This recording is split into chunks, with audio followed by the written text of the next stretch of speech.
Buenos días a todos. Mi nombre es José Luis García Lozano. Mis datos están ahí abajo por si después quieren hacer algunas preguntas. Ahí está mi correo electrónico. Vamos a iniciar el seminario web de análisis de vibraciones en dominio de frecuencia. Vamos a explicar un poquito por qué vibran las cosas.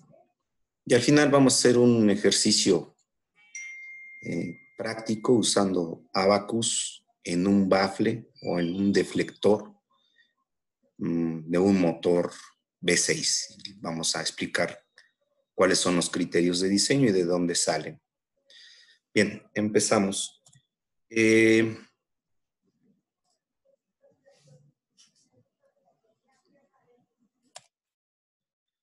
Bueno, nosotros trabajamos en Quimeca y Quimeca es un centro de capacitación.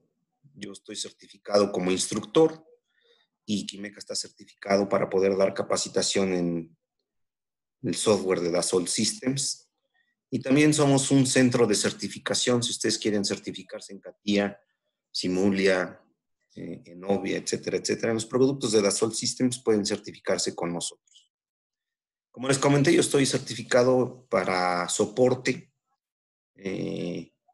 especializado de los productos de Simulia y también estoy certificado para las capacitaciones de los productos Simulia. Los productos Simulia son Abacus, iSight, Tosca, P-Safe.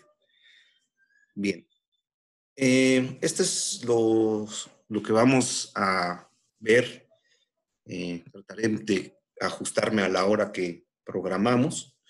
Primero que nada, vamos a ver una descripción de lo que son los sistemas dinámicos, cuándo considerar que el sistema ya es dinámico, porque hay ciertos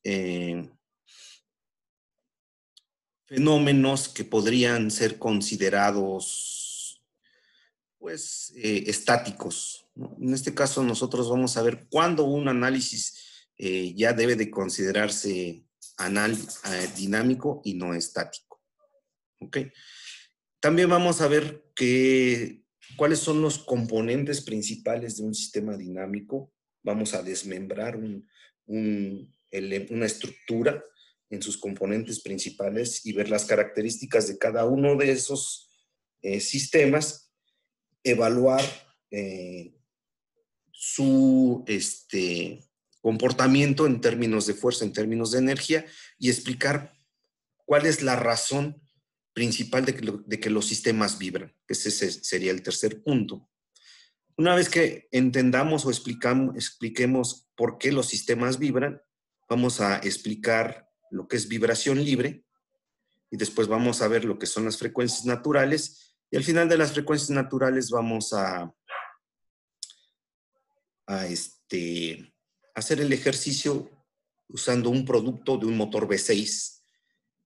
Vamos a explicar los criterios de diseño y el análisis cómo se desarrolla en Simulia Abacus. Bien, en términos mecánicos, todos los sistemas pueden ejercer fuerzas. Estas fuerzas pueden ser debido a la aceleración, un objeto que se está desplazando, que tiene un movimiento, tiene un desplazamiento, una velocidad, una aceleración y por la segunda ley de Newton, fuerza es igual a masa por aceleración. Entonces, por eso un objeto puede ejercer una fuerza y es parte de por qué vibran. Estamos hablando ahorita en términos de masa. La masa tiene la capacidad de almacenar energía cinética, que es la ecuación que tenemos ahí abajo. Energía cinética es igual a 1/2 de la masa por la velocidad al cuadrado. Entonces lo estamos viendo en dos niveles, a nivel fuerza y a nivel energía.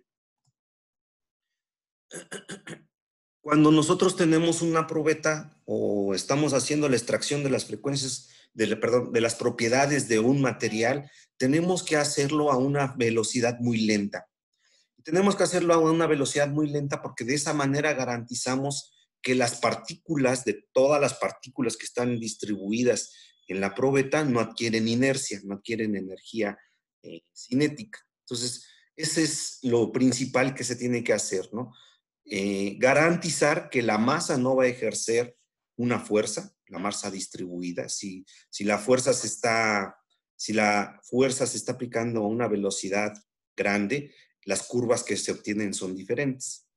Entonces, aquí este es un claro ejemplo de cuándo podemos simular el fenómeno de forma estática, ¿no? Por ejemplo, la extracción, la evaluación de las propiedades mecánicas de un material, por ejemplo, a tensión, las podemos extraer haciendo uso de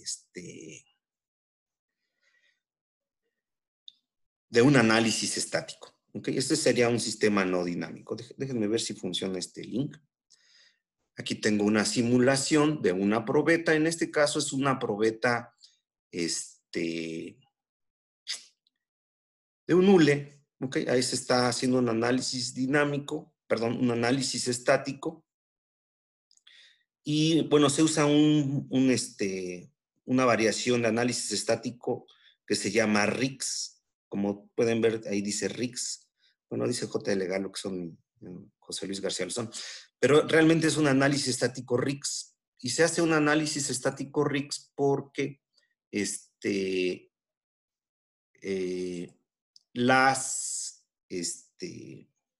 la curva cambia. Aquí tengo una imagen de cómo se comporta esa curva. Aquí tengo la calibración, es la misma imagen, solo que esta la tengo en el Twitter. Es la probeta, es un material hiperelástico, en este caso estamos hablando de un Hy-Trill. Como podemos ver, la curva tiene pendientes negativas, la curva cambia de pendiente. Entonces, cuando tenemos comportamientos de estos, en Abaqus hay un método que se llama Newton-Raphson. Si usáramos Newton-Raphson, no terminaría la simulación. Entonces, para que pueda terminar, tiene que usarse un análisis estático RIX. Entonces, no se alcanza a ver aquí, pero estas dos curvas, hay dos curvas, la curva experimental y la curva de la simulación. Para que nos den igualitas, pues tiene que ser un análisis estático porque no está adquiriendo inercia. Entonces, bueno, una vez dicho eso, en términos energéticos, cuando nosotros estamos deformando la probeta, la fuerza deforma la probeta y eso, fuerza por desplazamiento, es un trabajo. En este caso es EW, el trabajo desarrollado. Entonces, si el sistema es conservativo, toda la energía desarrollada por el trabajo se almacena en la parte interna, que es EI. Entonces, es ahí cuando podemos nosotros definir si todo el trabajo que estoy usando se almacena dentro de la probeta, entonces el sistema es estático, es un sistema no dinámico. Si el trabajo que yo estoy utilizando no se almacena o no se convierte al 100% en energía interna, entonces parte de esa energía se puede estar convirtiendo en energía cinética. Entonces, el criterio sería que mientras la energía cinética esté entre el 1 y el 5% de la energía interna o del trabajo, entonces podemos considerarlo como un análisis estático o cuasiestático. Si la diferencia entre la energía, el trabajo externo y la energía interna cambia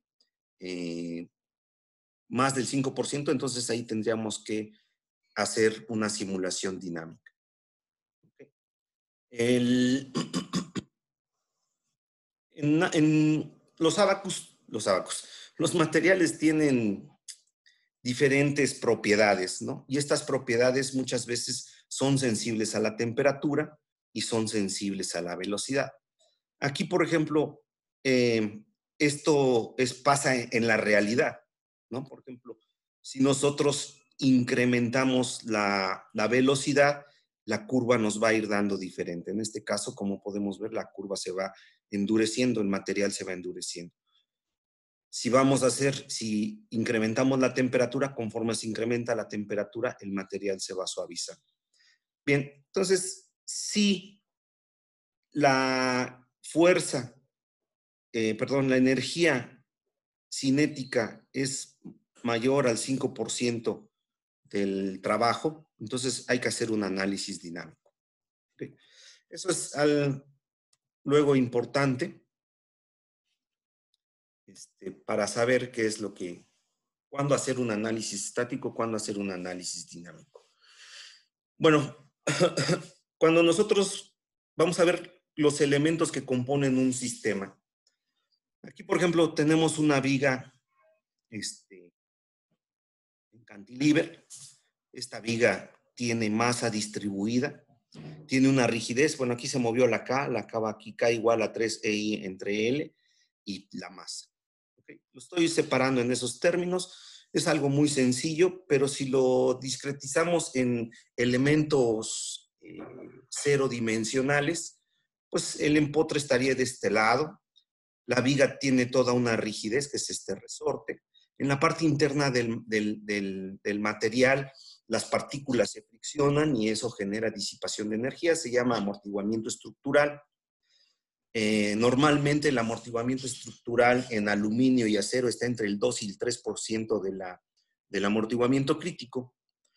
Puede ser que el sistema tenga topes. Este tope, podríamos decir tope izquierdo, tope derecho. Este amortiguador de acá es un amortiguador viscoso y este de acá es un amortiguador por fricción seca. Ahorita vamos a ir analizando cada uno de esos componentes. El sistema puede ser excitado externamente, por así decirlo. Ahorita el último ejercicio que vamos a hacer va a tener excitación en la base. Entonces puede ser excitado en la base. ¿Dónde podemos tener excitación en la base? Por ejemplo, aquí tenemos un múltiple de admisión. Este múltiple de admisión está unido a la cabeza del motor. Y la cabeza del motor está vibrando. Entonces, la excitación en este múltiple de admisión se recibe a través de la base, como si fuera el empotre de la viga. ¿Okay? Esa es excitación en la base. Otro tipo de excitación en la base, por ejemplo, la suspensión de un coche. La llanta está tocando el piso y el piso está irregular. Entonces, la excitación del sistema viene a través de la base. ¿Okay? Esa excitación en la base la podemos representar con esta onda senoidal, que sería controlada con un desplazamiento, ya sea en dominio de tiempo, la T, o en dominio de frecuencia. Igual la carga externa puede ser en dominio de tiempo o en dominio de frecuencia. ¿Okay? El título dice que es en dominio de frecuencia, pero voy a dar unas explicaciones en dominio de tiempo para que se pueda entender un poquito mejor. Luego tenemos la parte elástica que se representa a través de un elemento resorte. Este resorte tiene dos extremos. El resorte es un elemento que conforme lo deformamos ejerce una fuerza de restitución, así es como se llama, fuerza de restitución.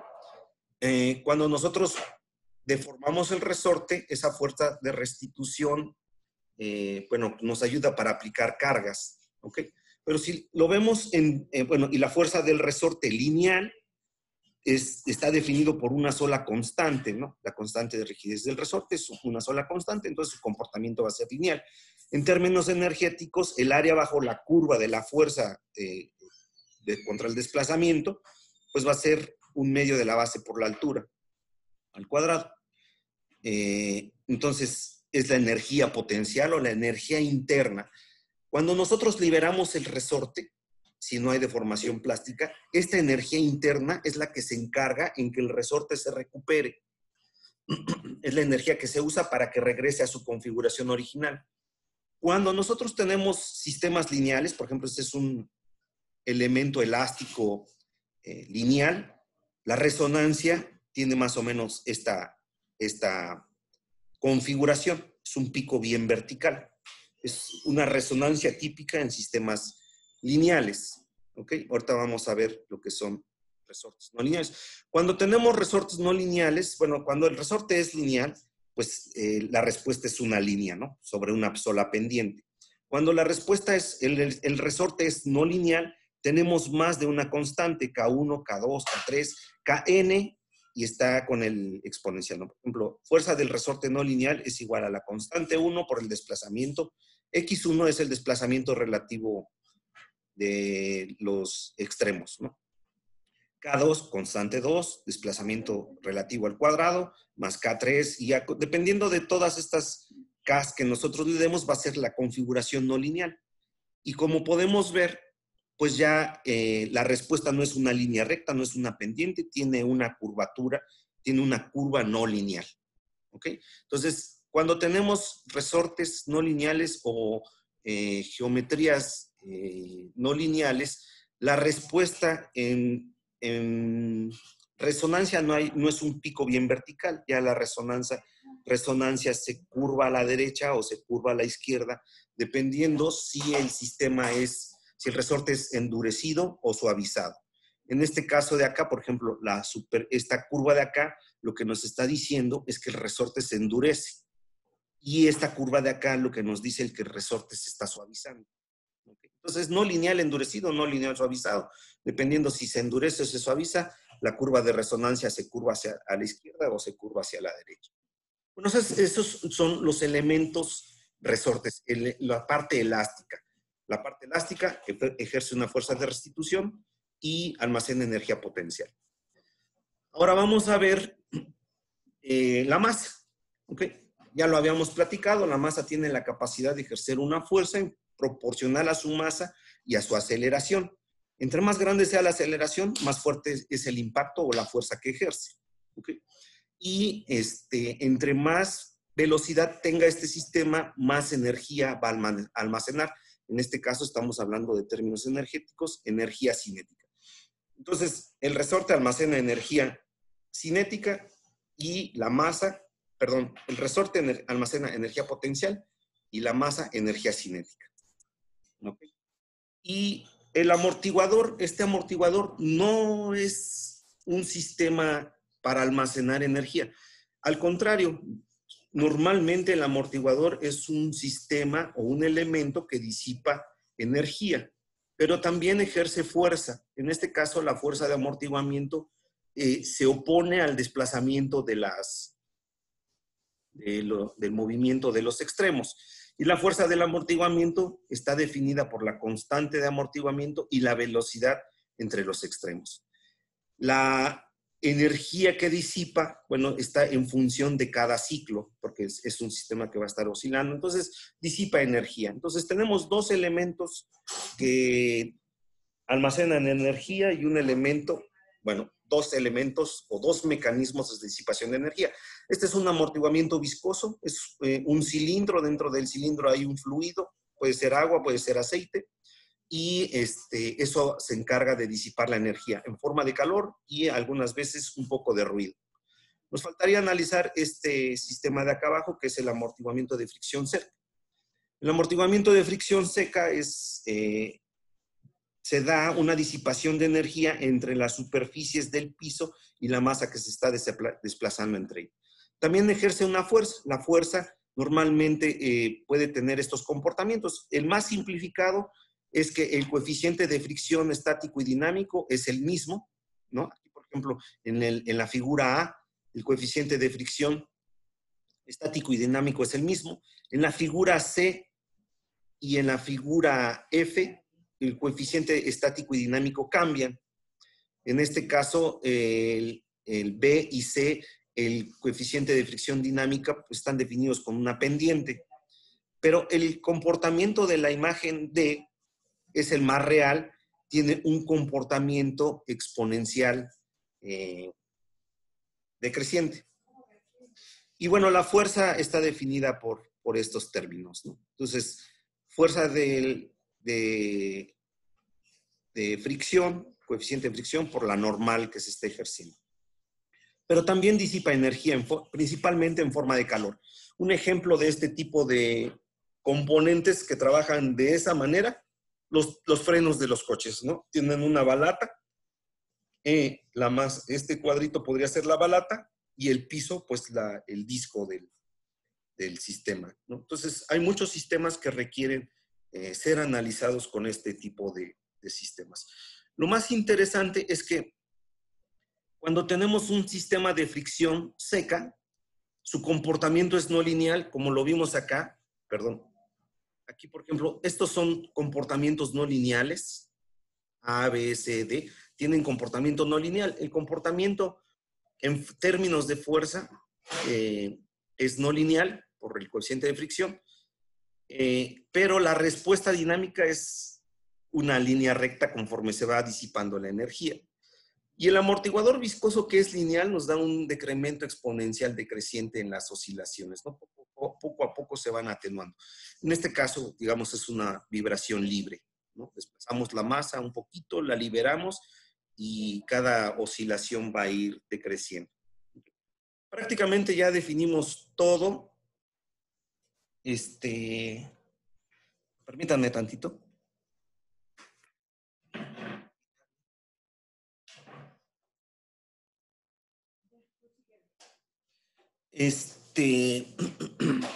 Bueno, y los topes son los que nos faltan. Los topes lo que van a hacer es restringir el desplazamiento, y estos desplazamientos al mismo tiempo, pues el tope tiene una rigidez. Cuando la masa, el claro entre el tope y la masa se elimina, pues entonces choca con la masa con el tope y la pendiente cambia.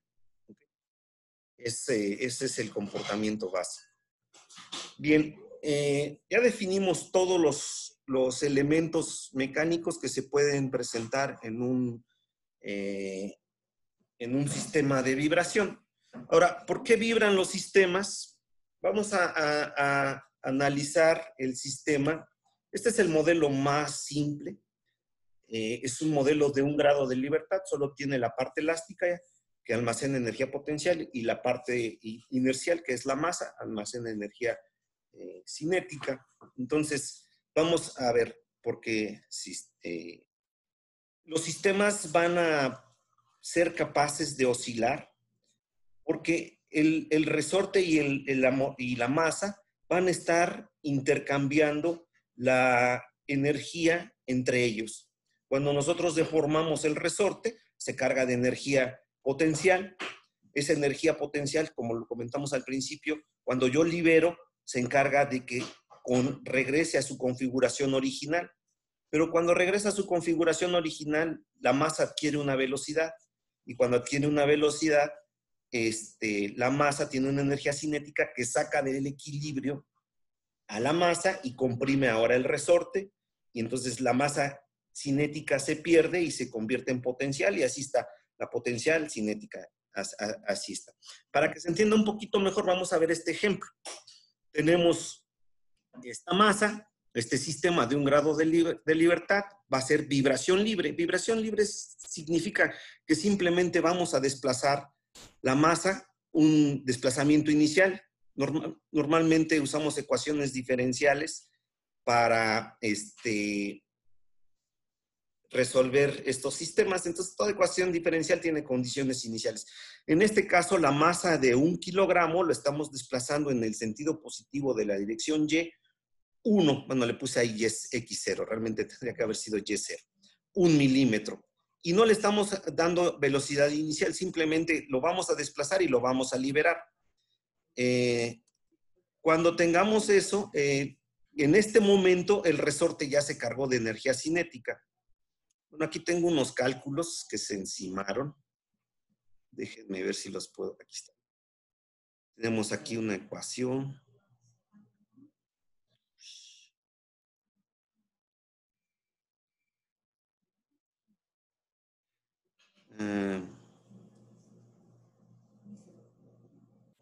Bueno, ahí creo que ya se ve mejor.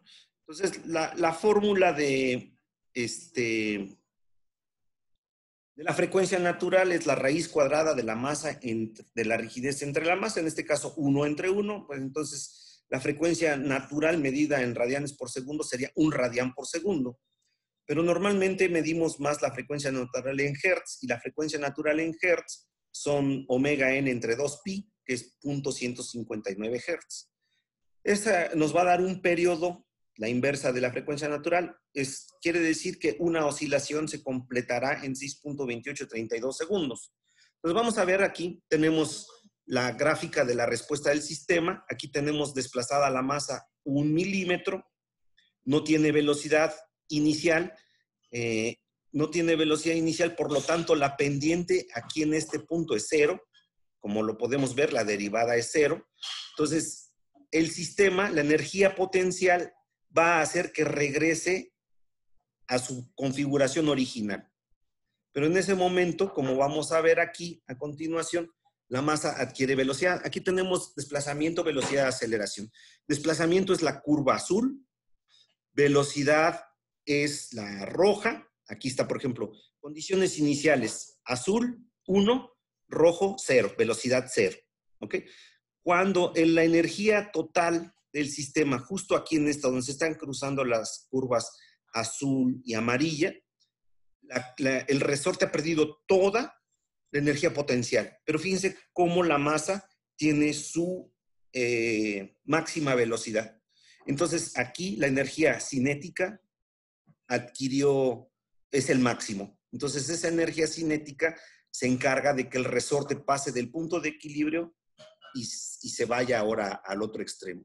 Y así está la energía cinética y potencial intercambiándose. Este es una vibración libre de un sistema sin amortiguamiento. Y ahí están las energías cinéticas y potencial. La energía potencial es la del resorte, es la roja, y la energía cinética es la azul. Entonces, están jugando las energías, se están intercambiando energía cinética, potencial, potencial, cinética. Y ahí está. Si el sistema no tiene un elemento que disipe energía, como es este caso, es un sistema conservativo, pues la amplitud se va a mantener. Y eso es lo que hace que los sistemas vibren. ¿Okay? Eso es lo que nos provoca problemas cuando nosotros estamos diseñando elementos mecánicos. ¿Okay? Ahora, vamos a ver lo que son las frecuencias naturales. La frecuencia natural, una estructura sin excitación externa, como lo que vimos ahorita, realmente el desplazar la masa no la estamos excitando, simplemente la estamos perturbando, la sacamos de su equilibrio. Excitación va a ser cuando, me voy a regresar, excitación externa va a ser cuando tengamos una carga externa, como esta, digamos un motor que está desbalanceado, o la llanta del vehículo, o el motor que está vibrando. Entonces, eso sí es excitación. Lo que vimos ahorita fue vibración libre. Pero un sistema puede oscilar, porque está ahí y va a tener frecuencias naturales. Si el sistema es de 1 grado de libertad, tiene una frecuencia natural. Si el sistema es de 2 grados de libertad, tiene 2 frecuencias naturales. Si el sistema es de n grados de libertad, entonces tiene n frecuencias naturales. ¿Okay? Y la frecuencia natural es una característica del movimiento oscilatorio. De hecho, más adelante vamos a ver el término eigenvalue o eigenvalor. El eigen viene de una palabra alemana que se puede traducir como propio característico. Entonces, el resorte, la rigidez es propia característica de una geometría. La masa es propia característica de esa misma geometría. Y la frecuencia natural es propia característica de esa geometría y condiciones de frontera. Entonces, si los sistemas cambian, si la masa cambia, la respuesta de frecuencia va a cambiar. ¿Okay? Es importantísimo determinar cuáles son las frecuencias naturales de un elemento estructural para evitar la resonancia. Voy a regresarme varias. Bueno, ahorita lo vamos a ver cuando hagamos la simulación. Cuando nosotros excitamos una estructura mecánica a la frecuencia natural, con muy poca energía que reciba el sistema, su respuesta va a ser muy grande. ¿Ok? Entonces, por esa razón, fallan los sistemas. Si un sistema entra en resonancia, su falla se va a acelerar, su fatiga se acelera y se agrieta muy rápidamente. Para determinar las frecuencias naturales, bueno, para 1 grado de libertad es muy sencillo. Vimos K igual a raíz cuadrada de la rigidez entre la masa y santa paz. Para sistemas de más de 1 grado de libertad, lo que vamos a tener son ecuaciones matriciales. Esta es la ecuación de movimiento, la ecuación diferencial de segundo orden. En este caso no hay amortiguamiento. No tenemos la matriz de amortiguamiento C. Solo tenemos la matriz de masa, M mayúscula, el vector de aceleración, U, dos puntos, más la matriz de rigidez y el vector de desplazamiento. ¿Ok? Esto es igual a 0, quiere decir que no hay una carga externa. ¿Ok? Y si recuerdan por ahí, cuando tenemos una ecuación igual a 0, normalmente lo entendemos como raíces, ¿no? Las raíces de la ecuación. Entonces, si nosotros decimos que la aceleración, el vector de aceleración U dos puntos es igual a menos omega cuadrada al cuadrado por el vector de desplazamientos, entonces vamos a tener un término que se llama lambda. Bueno, perdón, es menos omega cuadrado. Entonces, lambda, en esta ecuación, lo vamos a conocer como el eigenvalue o el eigenvalor, que va a equivaler a la frecuencia natural. Hago esta aclaración porque hay otros sistemas que también se resuelven con estos eigensystems o sistemas propios característicos. Por ejemplo, colapsación. Colapsación, el eigenvalor sería la carga crítica en la que se colapsa la geometría.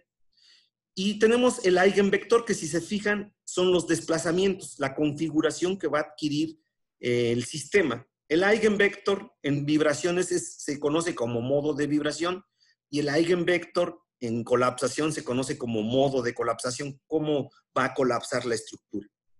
Bueno, entonces ahora tendríamos la ecuación aquí de esta de arriba simplificada usando este lambda o el eigenvalor, que sería K menos lambda, la matriz de rigidez menos lambda, que es el eigenvalor, por la matriz de masa, todo eso multiplicado por el eigenvector.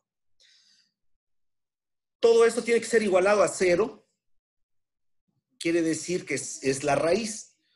Si el eigenvector es 0, quiere decir que es con movimiento de cuerpo rígido, la geometría no se deforma. Entonces, realmente la geometría se tiene que deformar para que sea una resonancia. Entonces, para que toda esta ecuación se iguale con 0, no viene de U, porque U tiene que deformarse. Entonces, U lo descartamos y si sacamos el determinante de este vector, o el determinante de esta ecuación matricial, que son las raíces, entonces ahí nos va a reportar las frecuencias naturales. Para un sistema de 2 grados de libertad, 2 frecuencias naturales. Para un sistema de 3 grados de libertad, 3 frecuencias naturales. Para un sistema de n grados de libertad, n frecuencias naturales. Y eso tiene que ver por la matriz de rigidez. Si tengo un sistema de 3 grados de libertad, la matriz de rigidez es de 3 por 3. Si tengo un sistema de 5 grados de libertad, la matriz de rigidez es de 5 por 5, igual con la masa. Entonces, de ahí viene. ¿Okay? Hay diferentes métodos para encontrar las frecuencias naturales. Hay uno que se llama el método Holzer, es un algoritmo muy sencillo. Hay otro que se llama Householder, son muy sencillos, requieren mucho cómputo. Un QR, un Gibbs, y los que Abacus estándar usa son uno que se llama Subspace, otro que se llama Lanchos y otro que se llama AMS, que es Automatic Multilevel Substructuring. El que vamos a usar ahorita se llama, y está por default en Abacus, es Lanchos. Y para que le entendamos un poquito más, no vamos a usar una viguita, no vamos a usar una masa, vamos a usar un componente de un motor. ¿Ok? Aquí en esta imagen tenemos un motor de 6 cilindros, ¿no? Es un motor B en B. En la parte superior tenemos la cabeza del motor. En la parte de en medio tenemos el monobloc. Aquí, este centro de aquí sería el cigüeñal. Y en la parte inferior tenemos un cárter. Bueno, este motor de 6 cilindros está rotando el cigüeñal, los pistones están subiendo, bajando, y es un sistema de 4 tiempos. Entonces, para que un solo pistón, dé una explosión, requiere 2 revoluciones. Entonces, en otras palabras, si tenemos un motor de 6 cilindros, vamos a tener 3 explosiones por minuto, suponiendo si medimos en RPMs, ¿ok? Bueno, Los motores tienen un rango de trabajo y ese rango de trabajo lo podemos ver en el tacómetro del coche. El tacómetro del coche nos marca en rojo de 7,000, 8,000, 9,000 RPMs. Es decir, si nosotros trabajamos de 0 a 7,000 RPMs, los pistones no se van a dañar. ¿Okay? Si nosotros trabajamos más de 7,000 RPMs, los pistones corren riesgo de que se fracturen en el barreno de perno. Pero bueno, entonces digamos que el rango seguro de trabajo de los motores es de 0 a 7,000 RPMs. En cada RPM, en cada revolución, tengo 3 explosiones, perdón, aquí no tenía que haber puesto explosiones por minuto, explosiones por revolución, porque el motor es V6, 4 tiempos, aquí es explosiones por revolución. Entonces, si el rango de trabajo del motor es de 0 a 7,000, tengo 21,000 explosiones a 7,000 RPMs, 21,000 explosiones por minuto. Si yo divido estas 21,000 explosiones entre 60 segundos, resulta que la frecuencia en Hertz son 350 Hertz.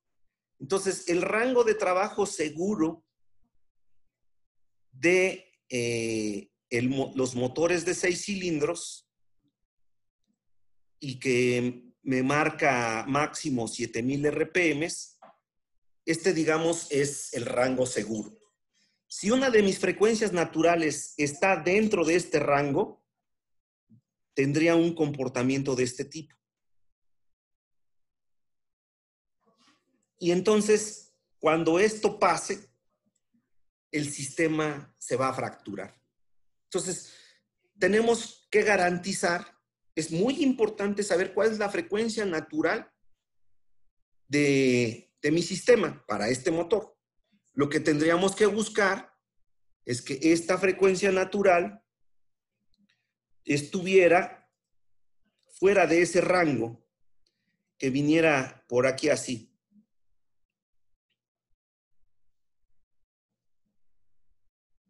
Bueno, se me fue un poco chueco.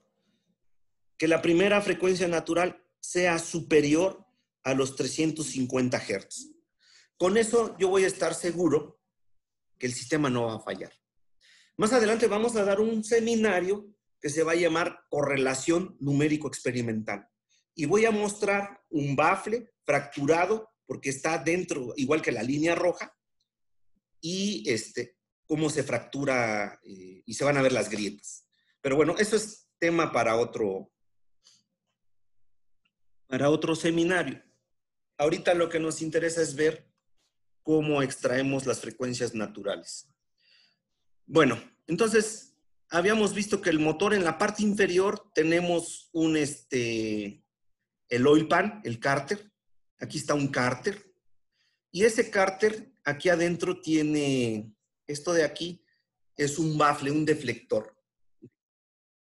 La única función de este deflector es que como todo está lubricado, pues el cigüeñal está girando a altas RPMs y está salpicando aceite. Entonces, si no tenemos este deflector, este bafle, el aceite entra, las gotas de aceite entran en el charco de aceite que está abajo en el cárter y hace burbujas de aceite, vapor de aceite, que luego se va al motor y contamina más. Entonces, este deflector, su principal función es que las gotas de aceite choquen ahí, le quita toda la energía, se escurre y cae muy lento al charco de aceite. Y entonces la contaminación se disminuye. Eso es lo único, pero por aquí, miren, aquí tiene unos tornillos, aquí hay un tornillo, aquí hay otro tornillo, acá hay otro barreno de tornillo. Entonces, este bafle está siendo excitado de la base.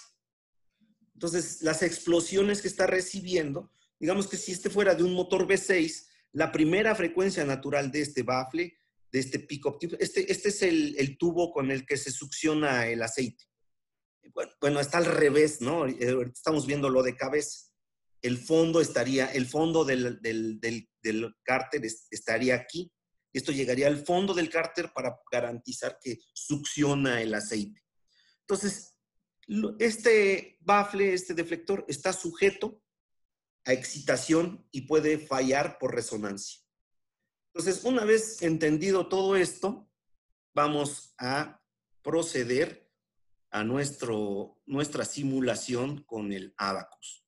Si tienen alguna pregunta, en lo que enciendo o lanzo Abacus, podrían irla desarrollando. Tenemos arriba bueno, creo que a ustedes les sale, ya sea por el chat o por el Q, #A, preguntas y respuestas, questions and answers, pueden ir desarrollando sus preguntas. Mientras, déjenme ver dónde quedó Abacus, porque apenas lo instalé en esta computadora.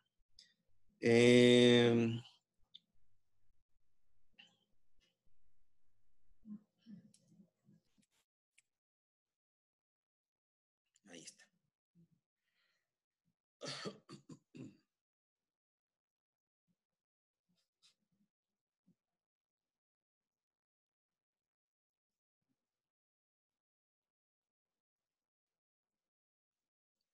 Espérenme.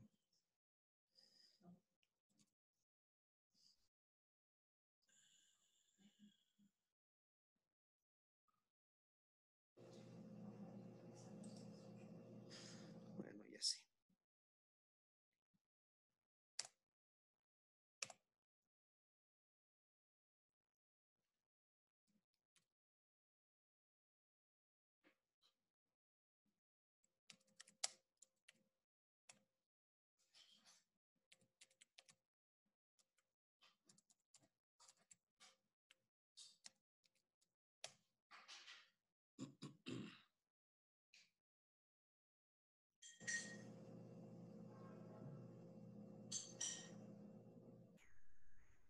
Bueno, ya está aquí el Abacus CAE. Y vamos a crear una geometría. Voy a llamar baffle. O deflector. Baffle es en inglés. Voy a crear una geometría tridimensional y que es deformable. Y la voy a crear primero voy a crear un sólido y luego lo voy a convertir en shell. Y luego lo voy a usar, el método de construcción va a ser por extrusión. Entonces, voy a darle continuar, dimensiones 200 milímetros, 20 centímetros. Creo que está bien. Entonces, voy a hacer algo muy sencillo. Vamos a poner por acá. Este sería donde entra el tubo para sacar el aceite en el fondo. Vamos a darle aquí dimensiones. 150, 15. Las unidades ahorita pensemos que son milímetros. Vamos a ponerle 20, 200 milímetros, 20 centímetros. Y el barreno, vamos a ponerle 40 de radio. Okay. Ahora voy a poner un punto al centro para que quede bien centrado todo esto. Tengo que fijar el centro para que no se mueva. Aquí le digo fijar. Ya está fijo. Ahora sí puedo agregar cotas y decir que de aquí a acá, pues sería la mitad de 150, que serían 75. Puedo poner aquí directamente la dimensión 75, o puedo poner operaciones, por ejemplo, 150 entre 2, y ya me da ahí el valor. Y ahora vamos a centrar la parte horizontal. Aquí vamos a ponerle 100. Se me fue a 10, tiene que ser 100. Ahí está. Y este barreno se está moviendo. El color verde quiere decir que ya está restringido, amarillo no está restringido. Lo voy a tener que restringir. Es lo más recomendable.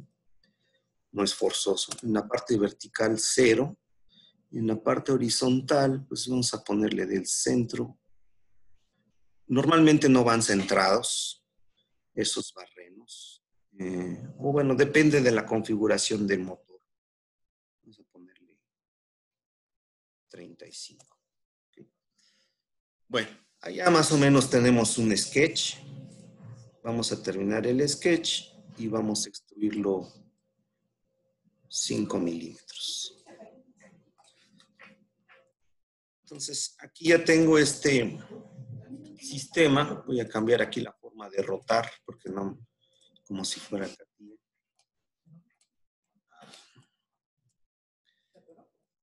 Bien, ahí vamos a meterle unos detalles, unos radios, por ejemplo, aquí, aquí, aquí, y aquí al fondo viene otro. Oh, ahí está. Entonces, esos 4 esquinas vamos a meterle un radio de, digamos, 10. Y vamos a meterle otros radios. Aquí y aquí. Vamos a meterle 5 de radio. Ahí está. Más o menos ahí ya tenemos un bafle.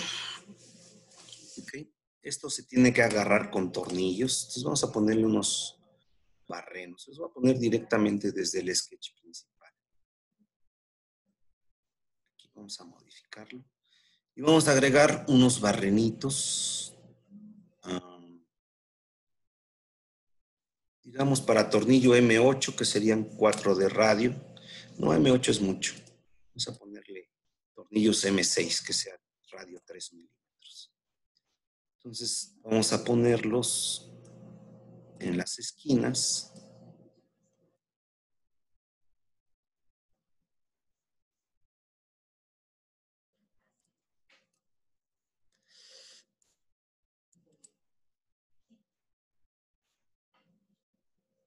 Digamos por ahí.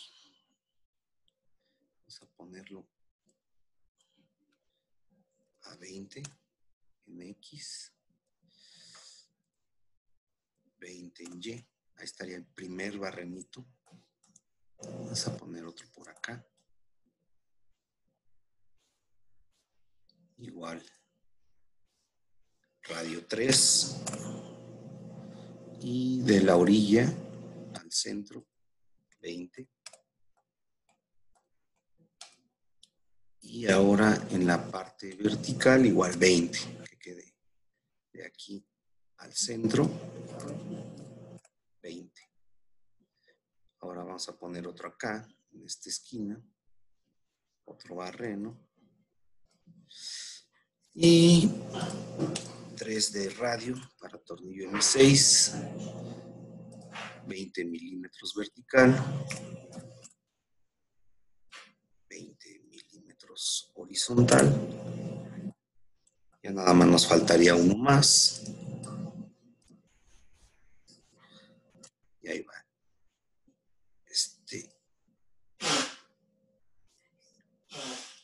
Radio 3, 20 horizontal,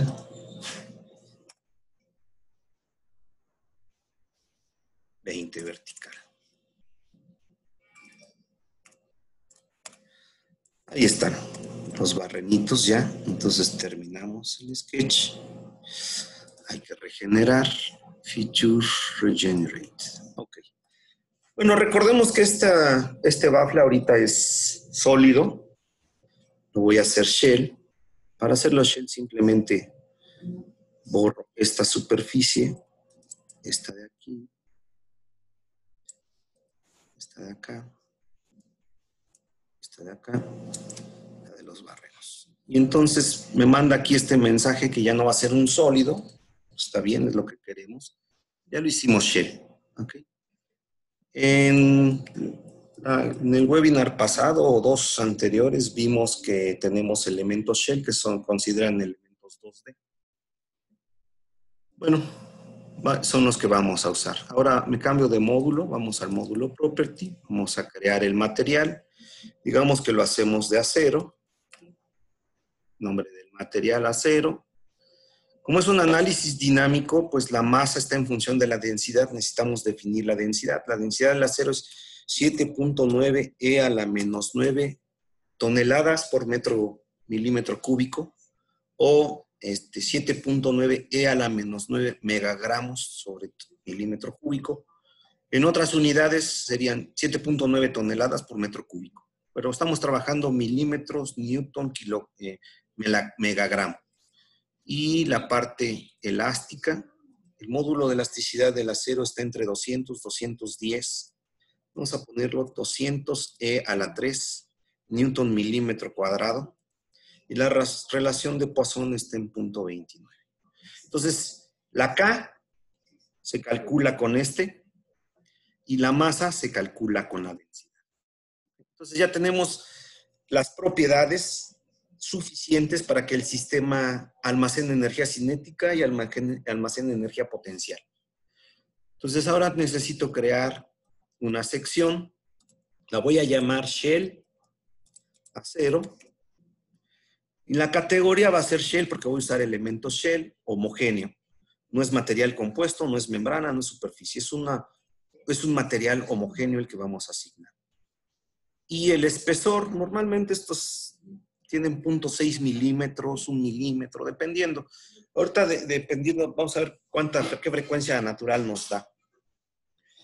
Y bueno, el material es acero. Los puntos de integración en el espesor son 5 puntos de integración. Esto sirve para que calcule los esfuerzos en la superficie superior y en la superficie inferior.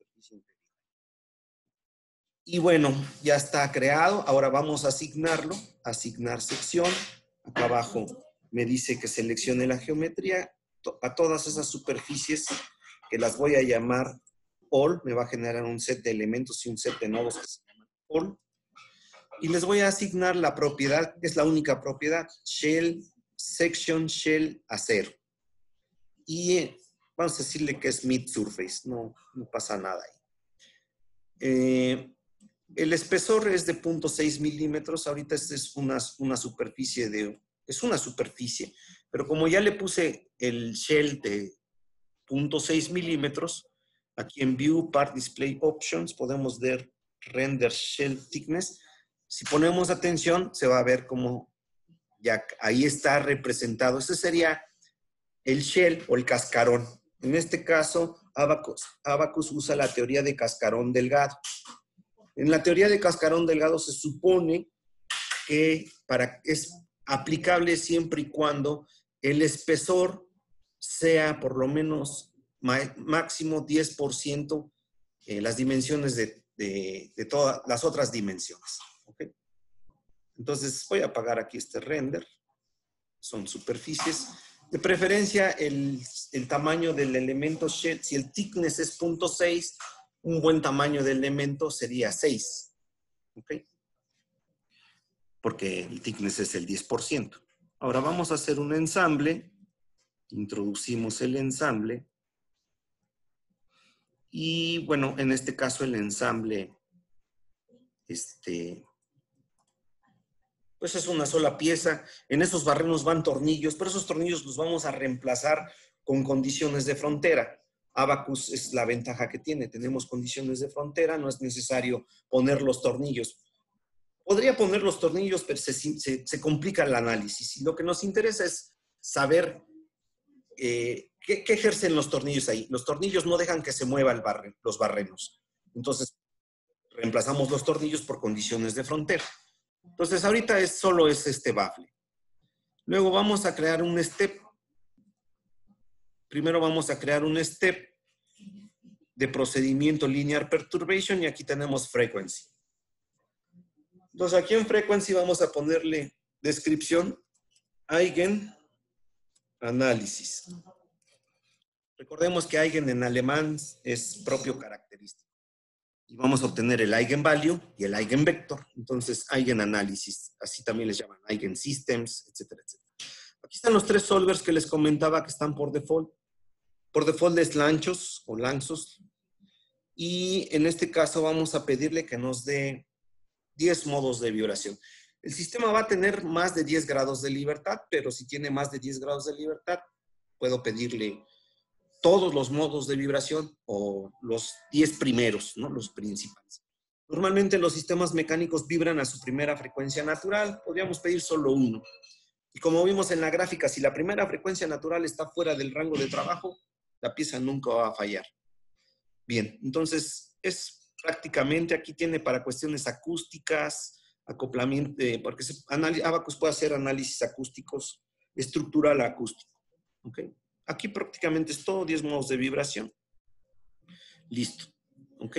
Ahora, los resultados normalmente me va a reportar solo los desplazamientos. En este caso, si vimos las matrices, pues teníamos matriz M de masa por U 2 puntos. Bueno, la U viene de ahí.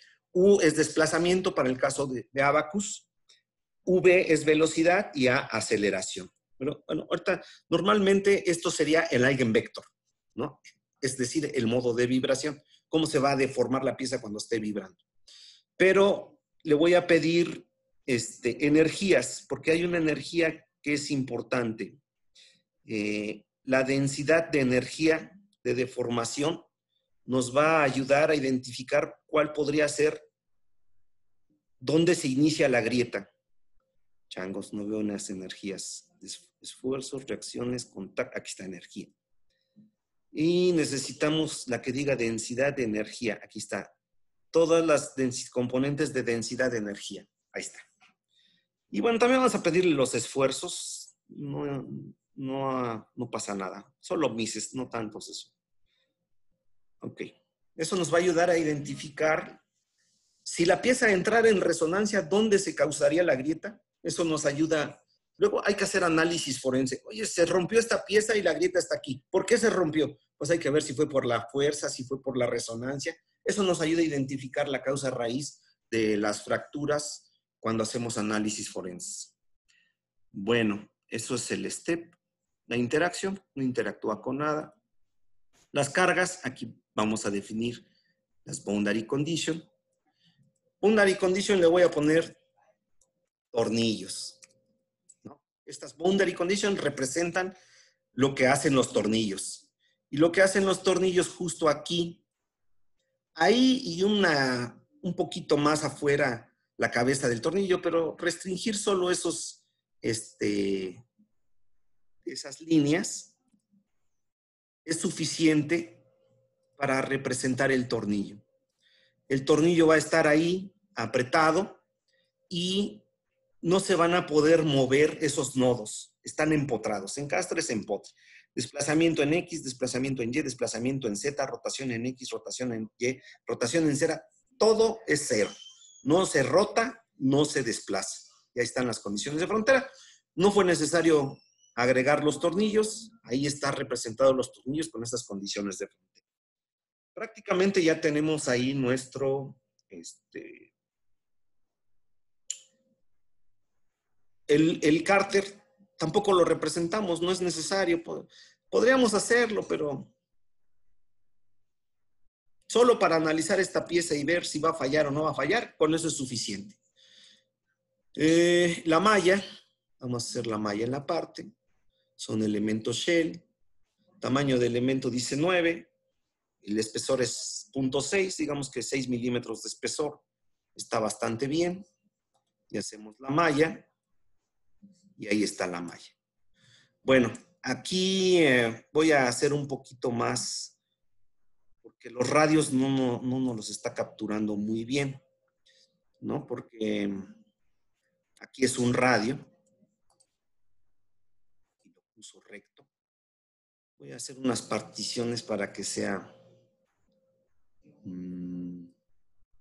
más fácil.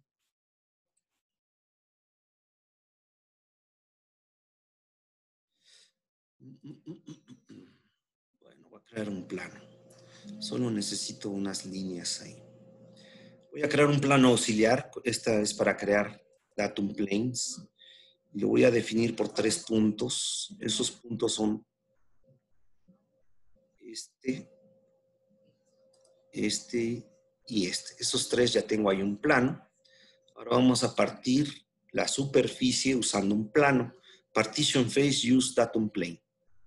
Entonces, seleccionamos la cara. Está seleccionando por ángulo individual. Solo esa cara Ya tenemos malla, la va a borrar. Sí, ahorita la volvemos a hacer. Ahora me dice que seleccione el datum plane. Ahí está el datum plane, crear partición. Ya tengo ahí las superficies para que podamos controlar. Lo que hicimos aquí, este de aquí, seed part, es sembrado de semillas global, y este de aquí que tengo de acá es sembrado de semillas local. Entonces le voy a decir que aquí quiero, ahí, aquí, aquí, en todos estos radios, para que capture bien el radio. Esos radios, su principal función es hacer más rígida la parte. Si no le agregamos esos radios, su frecuencia natural es más baja.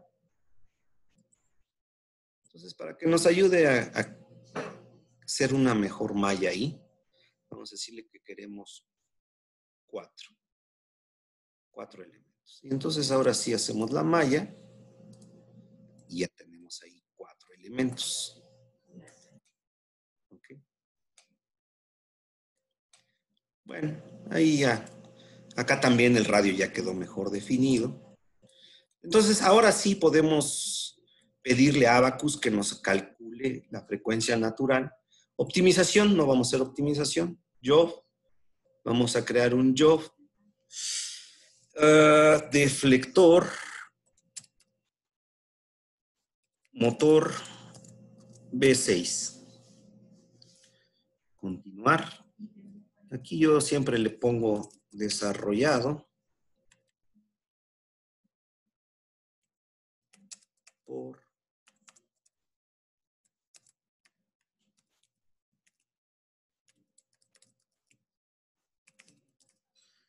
bueno, aquí puedo decirle cuántos CPUs use. No sé esta computadora cuántos CPUs tiene. Vamos a ver. Dice que tiene 2 núcleos, 4 procesadores lógicos. Vamos a pedirle que use los 4. Ahí está. Entre más núcleos usamos, más rápido resuelve. Voy a grabar aquí. En el escritorio. Carpeta borrar. Y vamos a ponerle deflector motor B6. Ese es el archivo K. Ahora sí vamos a mandar a resolver. Decimos submit.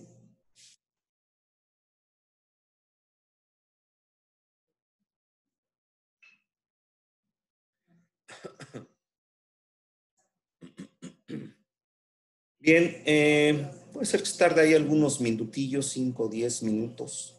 Ya llegamos a la hora. Ya terminó. Entonces, vamos a ver los resultados. Aquí ya tenemos los resultados de este eigenvector, de este deflector. Y lo primero que vemos es el modo de vibración. Lo importante aquí es este mode, es el eigenvector, el modo 1, el eigenvector 1. Value, este es el lambda, es el eigenvalue.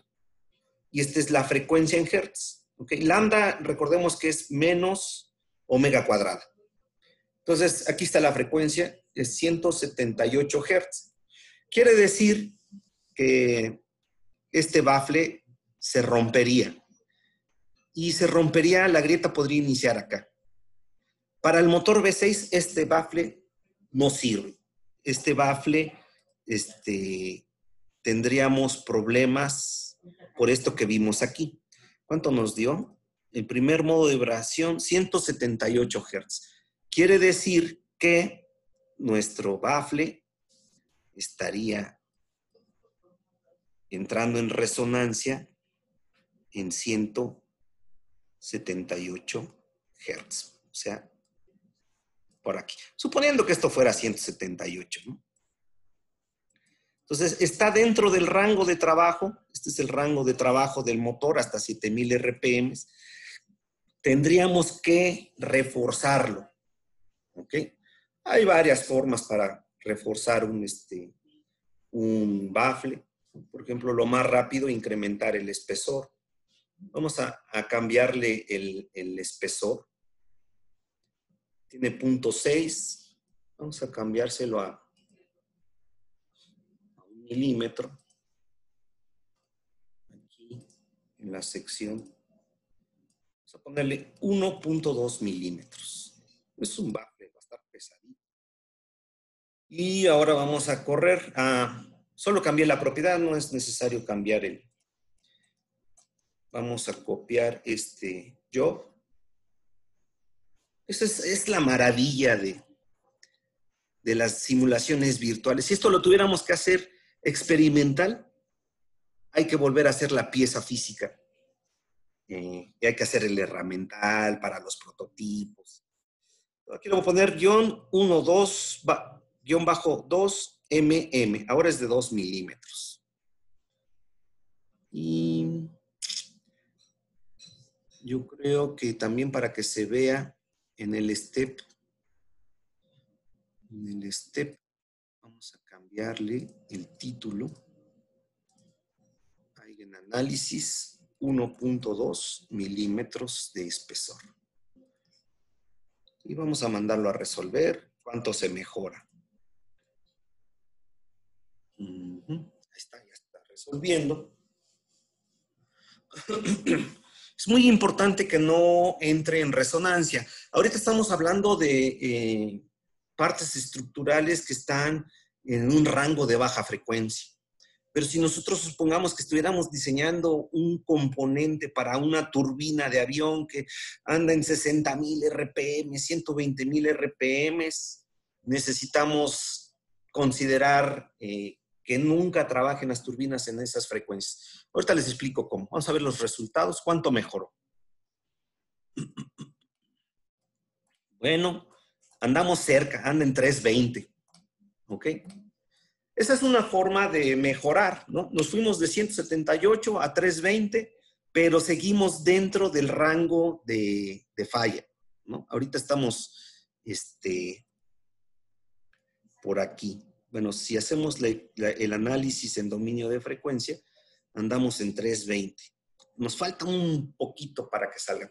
Lo ideal, voy a cambiar ahí la gráfica, que estemos un 5% arriba de ese criterio de 350. ¿Verdad? Si está en 350, ya la libramos. Pero si está un poquito arriba, también si nos vamos a 700 Hz, la pieza va a estar sobrediseñada. 700, 350, 355. Bueno, esa es una forma. Ahora voy a hacer otra modificación a la pieza. Para hacer la modificación, voy a copiar aquí el modelo. Copy model. Modelo 2, solo le voy a poner. Ahí está. Bueno, aquí tengo el modelo 1. Ahora nos vamos al modelo 2 y lo que vamos a hacer es una modificación a la geometría. Voy a tener que borrar todo esto. Creo que sí. Ahí está. Bueno, no era todo. Bueno, vamos a borrarlo. Al fin que tengo otro. Para no estar haciendo copy model, model 2. Y entonces, ¿en dónde la regué? Partition face, aquí hasta el remove faces. Ahí está. Ajá, perfecto. Ahora lo que vamos a hacer va a ser una modificación a este baffle. Déjenme pensar cómo le hago. Necesito poner una esfera. Bueno, pues voy a crear una esfera. Esta cosa de acá me dio 40, entonces voy a hacer una esfera como de 30. Voy a crear una parte nueva. Parte nueva, esfera. Y, ¿cómo era? Porque como que nomás le di enter. Sólido por revolución. Ahí está. Entonces vamos a crear una esfera de aquí del centro. Y esta cosa debe de tener, voy a deshacer, voy a ponerle del lado izquierdo el punto final. Esta cosa dijimos que era de, a ver, vamos a ponerle 30. Y voy a partir aquí. Y vamos a poner una línea de aquí a acá.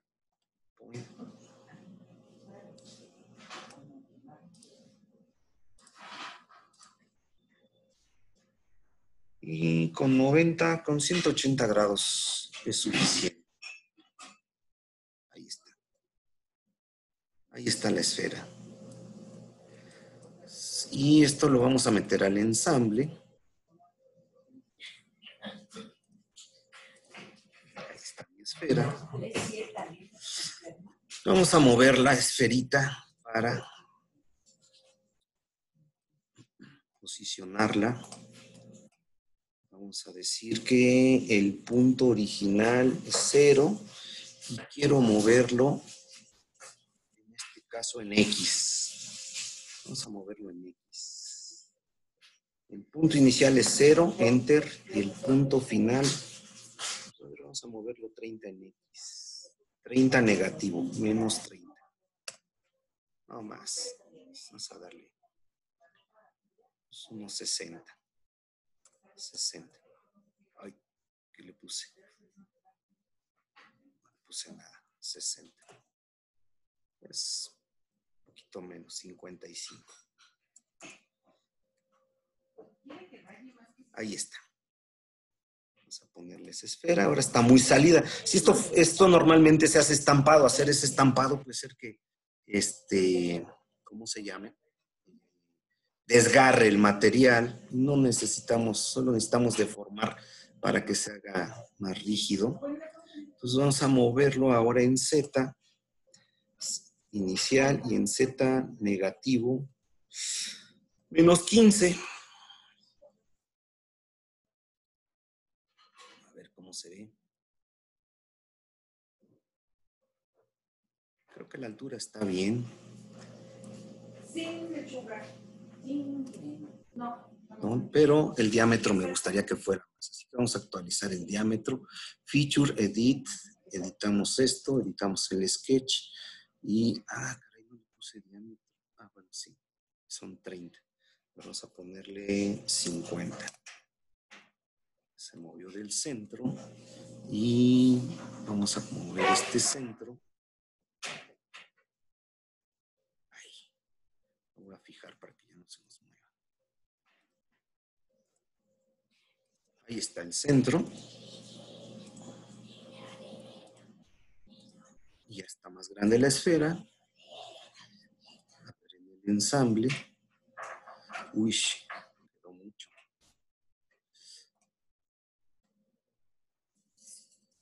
Otra vez, Feature, Edit. Vamos a cambiarle a 40. Cambiamos el valor a 40.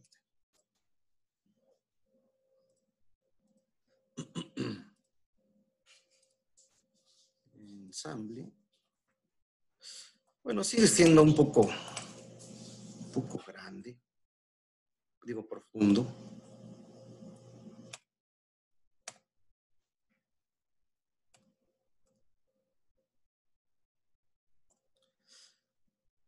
Mm-hmm. 15.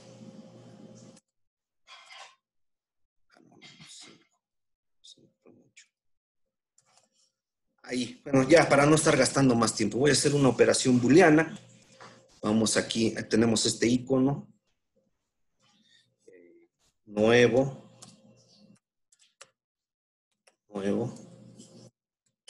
Baffle. Intersectar, unir geometría. Es lo que queremos. Y que retenga las fronteras. Retain.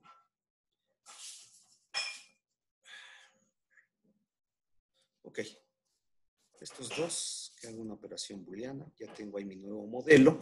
Ahora vamos a parte. Y en el nuevo baffle vamos a quitar las superficies que no nos interesan. Bueno, para más rápido voy a apagar primero las que nos interesan. Esas nos interesan, las movemos, las ocultamos y ahora estas las borramos. Entonces, ahí está nuestro nuevo baffle. Quizás nos haga falta un radiecillo aquí.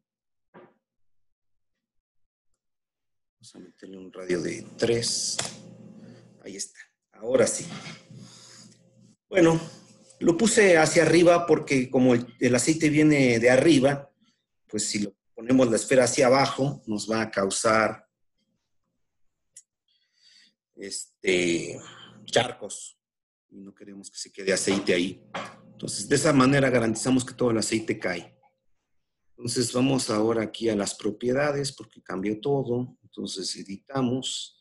No, perdón. No, la asignación.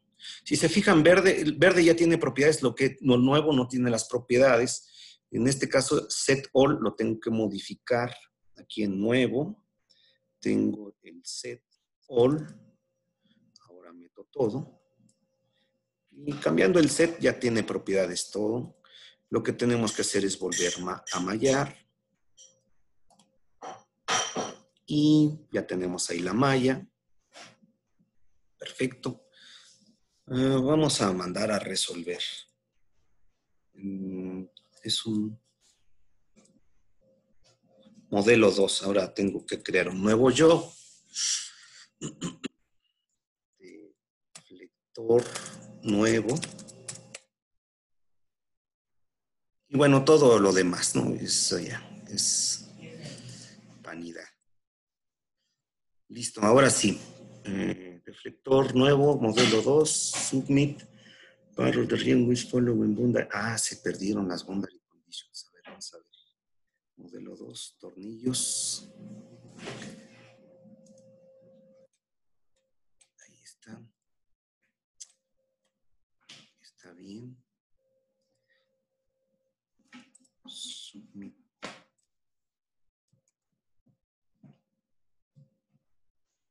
Disparo terreno.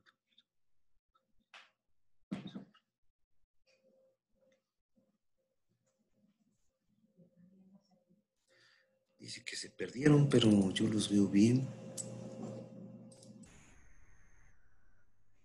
Aquí está bien. Aquí está bien. Aquí está bien. Y acá está bien. Bueno, vamos a volverlos a definir para que no haya problemas. Solo edges. Es edge.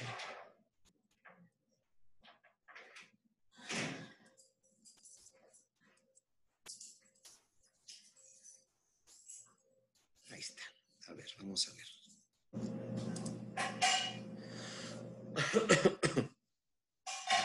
Bueno, ya mandamos a resolver. Sigue teniendo 1.2 milímetros. Quizás con esta modificación nos pasemos de 350 Hz. Pero, bueno, ya terminó. Ahora vamos a ver los resultados. Y resultados. Bueno, no.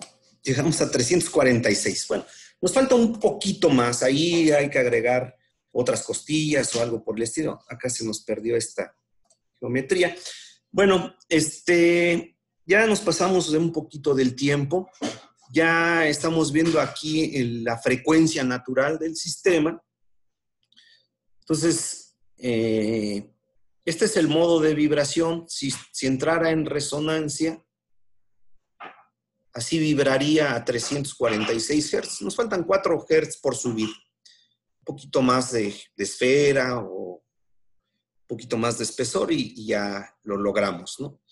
Lo que es importante es dónde se inician las grietas. Serían... es más fácil que se inicie las grietas en estos tornillos de acá que en estos de acá. Entonces, bueno, por el día de hoy eso sería todo. Si tienen preguntas, sugerencias, comentarios, pueden, por favor, hacerlo a través del Q&A, Questions and Answers, o a través del chat. Por ahí debe de haber algo del chat. Por favor, si pueden hacer preguntas.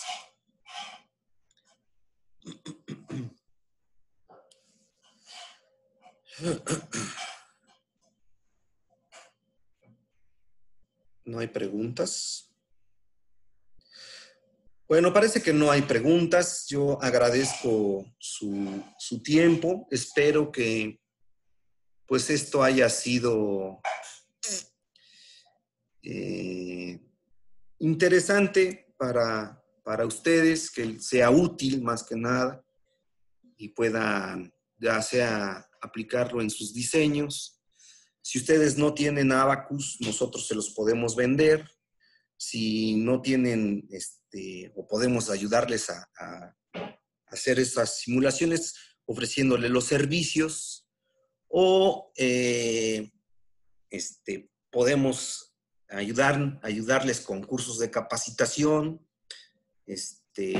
Ustedes ahí podrán ver en qué podemos apoyarlos. Bueno, David Galindo tiene una pregunta. ¿Por qué usamos el tipo de malla Shell? La malla Shell la usamos porque resuelve más rápido. Podemos usar una malla sólida, pero son más grados de libertad y pues tarda más en resolver. Abacus tiene malla Shell. Esta malla Shell que usamos está basada en Timoshenko. Sí, creo que es Timoshenko. No identifico bien quién es. Timoshenko hizo cascarón delgado y Bernoulli me parece que hizo cascarón grueso. También tenemos elementos membrana que son de cascarón grueso. Entonces, en este caso se usaron Shell de primer orden porque dan buenos resultados. Si uno compara esta frecuencia natural y con la parte experimental, que es uno de los seminarios que vamos a dar, correlación, coincide bastante bien la frecuencia natural y el modo de vibración usando elementos Shell. Pero sí se pueden usar elementos sólidos. Resolvería más lento, pero sí se puede hacer. También se pueden usar tetraedros, hexaedros, Shell, membrana. Pero lo mejor para este tipo, como es muy delgado, la lámina, pues aplica muy bien la teoría de cascarón delgado o los elementos Shell. Bueno, esa sería la respuesta. Bien, parece que ya no hay más preguntas. Pues bueno, entonces eso sería todo. Les agradezco mucho su tiempo, su participación. Viene otro seminario para el próximo viernes. No recuerdo ahorita el nombre. A ver, déjenme ver si puedo rescatarlo por aquí rápido. Eso tendría que estar por acá. Y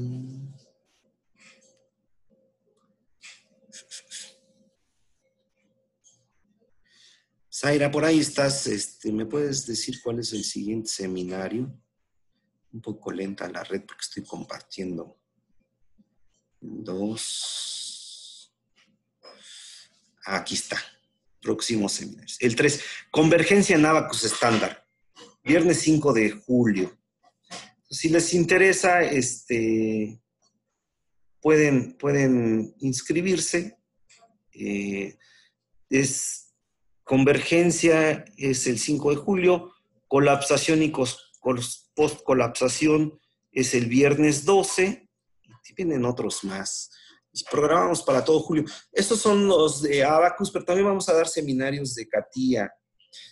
Aquí está la página web de colapsación. Luego, mecánica de la fractura, ese va a estar bueno.